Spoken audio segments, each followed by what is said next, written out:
नमस्कार, आप देख रहे हैं जवाब देना पड़ेगा और आपके साथ मैं हूं पूजा यादव। लालू यादव की मुश्किलें लगातार बढ़ती जा रही है। इस बीच बड़ी खबर आ रही है, लालू यादव से सीबीआई की पूछताछ खत्म हो चुकी है। करीब 2 घंटे तक लालू यादव से सवाल पूछे गए। इससे पहले उनकी पत्नी राबड़ी देवी से भी सवाल पूछे गए थे और राबड़ी देवी से लगभग 5 घंटे तक ये पूछताछ चलती रही। और आज मीसा भारती के घर पर लालू यादव से लगभग 2 घंटे पूछताछ चली है।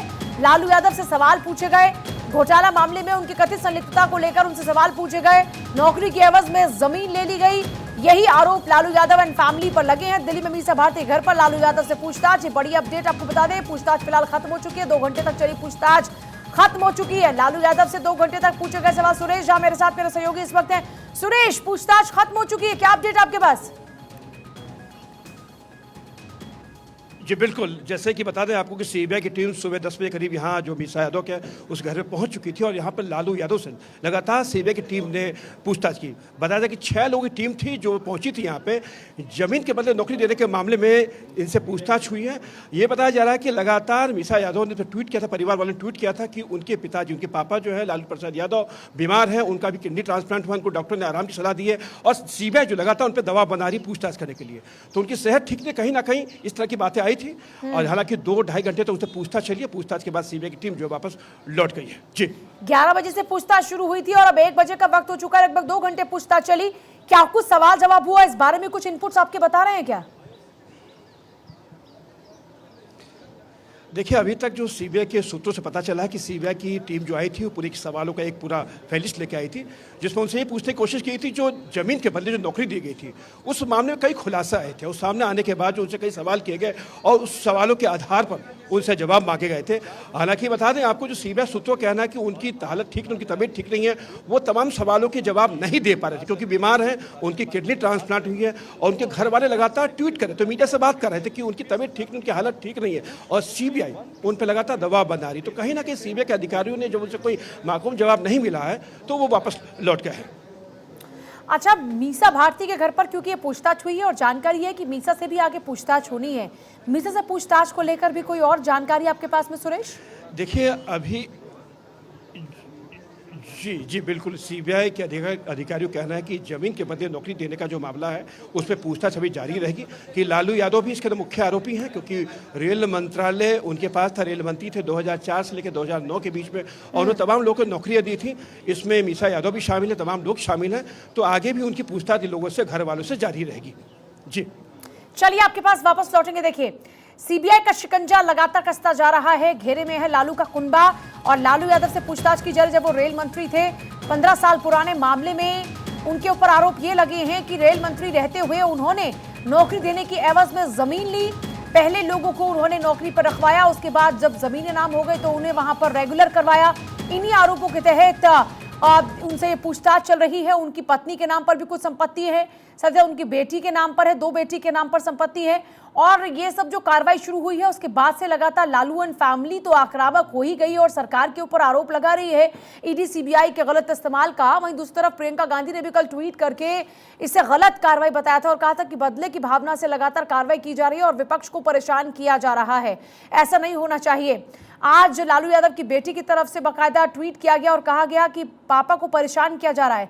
इससे पहले तेजस्वी यादव ने भी ये ट्वीट किया था, उनकी तरफ से बयान भी सामने आया था। उनकी तरफ से कहा गया था कि डरने वालों में से वो नहीं है और आरजेडी के तमाम नेता ये बार बार कह रहे हैं कि ये टीस है। दरअसल जो मामला बंद हो चुका था उसको फिर से रीओपन किया जा रहा है। परेशान करने की कोशिशें तमाम इसलिए की जा रही क्योंकि ये टीस है इनके मन में कि एक राज्य इनके हाथ से निकल गया। लेकिन हम दबने वाले नहीं हैं, हम डरने वाले नहीं हैं, हम झुकने वाले नहीं हैं। देखिए, लालू यादव की मुश्किलें एक बार फिर से बढ़ने लगी हैं। रेलवे में जॉब फॉर लैंड मामले में सीबीआई लालू यादव से पूछताछ के लिए पहुंची और पूछताछ फिलहाल खत्म हो चुकी है। मामले में एक दिन पहले ही सीबीआई ने बिहार की पूर्व मुख्यमंत्री राबड़ी देवी से भी पूछताछ की। इस मामले में लालू यादव के कुनबे के 4 लोगों के खिलाफ मुकदमा दर्ज है। कोर्ट में पेशी से पहले सीबीआई एक्शन मोड में आ चुकी है और एक के बाद एक पूछताछ जारी है। राबड़ी और लालू से पूछताछ हुई है, जबकि अभी मीसा भारती और हेमा यादव से यह पूछताछ बाकी है। अब सीबीआई के सवालों का जवाब तो लालू के कुनबे को देना ही पड़ेगा। इसी पूरे मुद्दे पर हम करेंगे विस्तार से चर्चा, लेकिन उससे पहले आपको दिखाते हैं खास रिपोर्ट।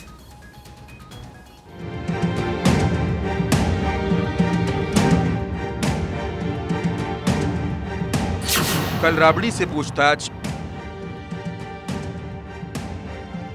आज लालू यादव की बारी।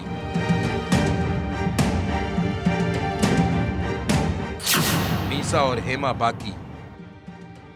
भले ही राबड़ी देवी और तेजस्वी यादव सीबीआई की इस पूछताछ को लगातार चलने वाले सिलसिले जैसा बता रहे हों, सीबीआई के एक्शन के पीछे बीजेपी की साजिश बता रहे हों, लेकिन जमीन के बदले नौकरी मामले में अदालत में पेशी से पहले सीबीआई की टीम लालू प्रसाद और राबड़ी देवी से सिलसिलेवार पूछताछ कर रही है। कल जहां पटना में राबड़ी देवी से पूछताछ हुई, वहीं दिल्ली में मीसा भारती के घर पर ठहरे लालू यादव से पूछताछ के लिए सीबीआई के अधिकारी पहुंचे। जमीन के बदले नौकरी देने के मामले में सिर्फ लालू यादव अकेले नहीं हैं, बल्कि लालू के कुनबे के 4 लोग सीबीआई की रडार पर हैं। इस मामले में मीसा भारती और लालू यादव की दूसरी बेटी हेमा यादव भी हिटलिस्ट में हैं। एक दिन पहले पटना में सीबीआई के आने की खबर आई थी तो आरजेडी कार्यकर्ताओं का जमावड़ा लग गया। हर कोई सीबीआई की कार्रवाई पर सवाल उठाने लगा। कई नाराज कार्यकर्ताओं ने आवास के बाहर धरना देना शुरू कर दिया और जमकर नारेबाजी की।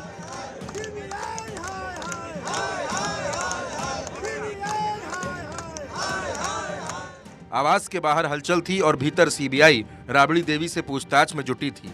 करीब 4 घंटे तक सीबीआई के सवालों का सिलसिला चला और बाहर घोटाले के आरोपों के बीच कार्यकर्ताओं का प्रदर्शन भी। और देखिए, फिलहाल रवि यादव मीसा भारती के घर से हमारे साथ जुड़े हुए हैं। रवि, सीबीआई के सवालों को लेकर कुछ इनपुट्स मिले क्या पूछताछ में रहा आज? देखिए, जिस तरह के सवाल कल उनकी धर्मपत्नी राबड़ी देवी से किए गए थे और उनको एक बार फिर से क्रॉस किया गया। मैं आपको बता दूं, इस सिलसिले में 20 से ज़्यादा यानी कि 25 बार जो है छापेमारी अलग अलग ठिकानों पे सीबीआई ने की और ये जो है पहली बार नहीं बल्कि तीसरी बार जो है आज लालू यादव से पूछताछ हुई है। और ये जो है पंडारा पार्क का वही घर है हमारे ठीक पीछे।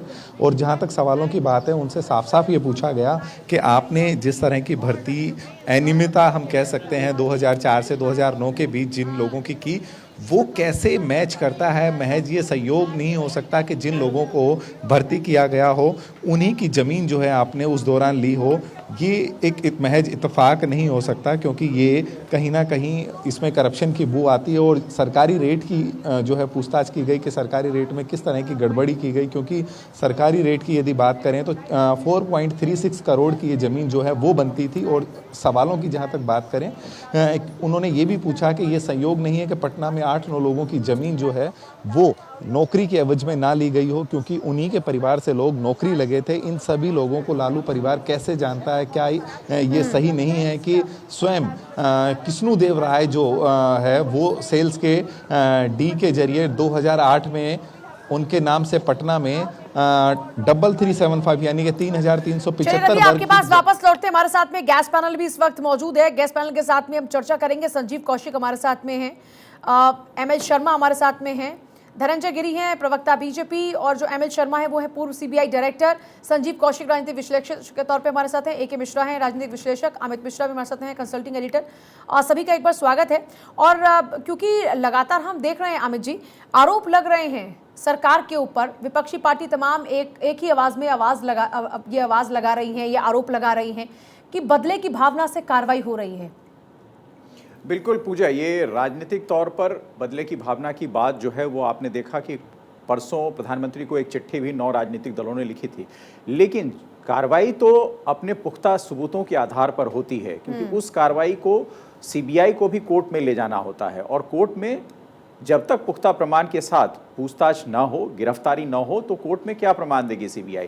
तो ये राजनीतिक तौर पर अपनी दलीलें हैं राजनेताओं की, लेकिन सीबीआई के पास इस विषय को लेकर पुख्ता प्रमाण हैं और पुख्ता प्रमाण के आधार पे ही कल लगभग 3.5 से 4 घंटे पूर्व मुख्यमंत्री जो राबड़ी देवी हैं उनसे पूछताछ हुई, लालू यादव की पत्नी है, और आज उन्हीं के आधार पर सीबीआई ने मीसा भारती का जो दिल्ली स्थित आवास है वहां लालू यादव से पूछताछ की। लालू यादव अस्वस्थ हैं, फिर भी उनसे पूछताछ हुई है और इसको राजनीतिक तौर पर एक रंग देने की कोशिश लगातार हो रही है। अब से थोड़ी देर पहले आपने देखा कि भारतीय जनता पार्टी ने साफ तौर पर इस पर कहा है, रविशंकर प्रसाद की प्रेस कॉन्फ्रेंस थी, पूर्व कानून मंत्री और चारा घोटाले में बहुत चर्चित नाम रहा है रविशंकर प्रसाद का, उन्होंने ही लालू यादव को सलाखों के पीछे पहुंचाया ऐसा माना जाता है। उन्होंने कहा कि इसे राजनीतिक रंग ना दें, इसे एक जांच के तहत आप सहयोग करें और जांच में अगर आप पारदर्शी होंगे, आपके ऊपर कोई आरोप नहीं होगा तो कोर्ट से आप बरी हो जाएंगे। कई मुख्तलिफ मामलों में लालू यादव बरी भी हुए हैं, कुछ में उनको सजा भी मिली है। तो ये एक प्रक्रिया है और उस प्रक्रिया से मुझे लगता है राजनीतिक दलों को गुजरना चाहिए। लेकिन राजनीति तो